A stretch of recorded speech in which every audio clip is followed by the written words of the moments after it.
Tollywood super star Krishna గారి గురించి ప్రత్యేకంగా పరిచయం అవసరం లేదు. సాహసోపేత సినిమాల్లో నటించడంలో నెంబర్ 1 హీరోగా ఉండే కృష్ణ గారు అనుకున్నది తడువుగా అది ఎలాంటి వారినైనా ఢీకొనడానికి సిద్ధమవుతారు. రాజకుమారి దొరికినా దొరకకపోయినా డింపకుడు సాహసం చేయడమే అన్నట్లుగా ఆయన ఎన్నో సినిమాల్లో నటించారు.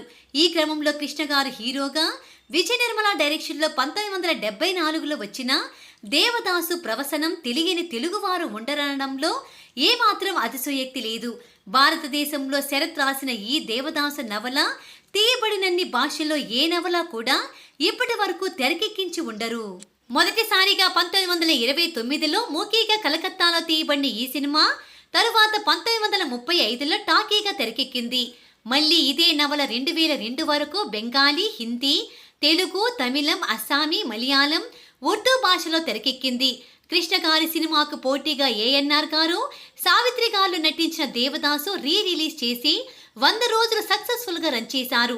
సైగల్, దిలీప్ కుమార్ అంతటి మహానటులు కూడా అక్కినేనిలా నటించలేకపోయారని అప్పట్లో ఆయన పేరు మారుమోగిపోయేది.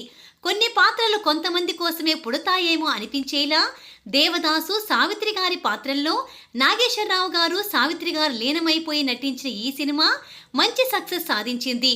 అయితే అక్కినేని నాగేశ్వరరావు గారు నటించిన ఆ దేవదాసు ఎంత గొప్ప సినిమా అయినా, ఎంత మ్యాజిక్ చేసినా ఆయనకు పోటీగా కృష్ణ గారు సినిమా తెరకెక్కించడం అంటే సాధారణ విషయం కాదు. కృష్ణ గారి దేవదాసును కూడా తీసి పడేయలేం. కృష్ణ గారు, విజయ నిర్మల గారు తాము టేకప్ చేసిన ఈ సినిమా విషయంలో ఎన్ని అవరోధాలొచ్చినా ఎంతో శ్రమించి సిన్సియర్గా పూర్తి చేశారు.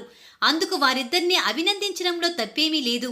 రమేష్ నాయుడు గారు సంగీత దర్శకత్వంలో పాటలు కూడా శ్రావ్యంగా ఉండటమే కాదు, మంచి పాపులారిటీ కూడా దక్కించుకున్నాయి. అయితే ఈ సినిమాను కలర్లో కాకుండా నాగేశ్వరరావు గారు దేవదాస్ లాగా బ్లాక్ అండ్ వైట్లో తీసి ఉంటే బాగుండేదేమో అని అప్పట్లో చాలా మంది అభిప్రాయం వ్యక్తం చేశారు. అయితే ఏఎన్ఆర్ గారు దేవదాస్ ఎంత మంచి సక్సెస్ సాధించినా అలాంటి సినిమాతో పోటీ పడి కూడా కృష్ణ గారు ఓ మోస్తారు సక్సెస్ అందుకోవడం సాధారణ విషయం కాదు. ఇలా కృష్ణ గారు తన సినిమాల విషయంలో ఎప్పుడూ సాహసాలకు వెనకాడలేదు.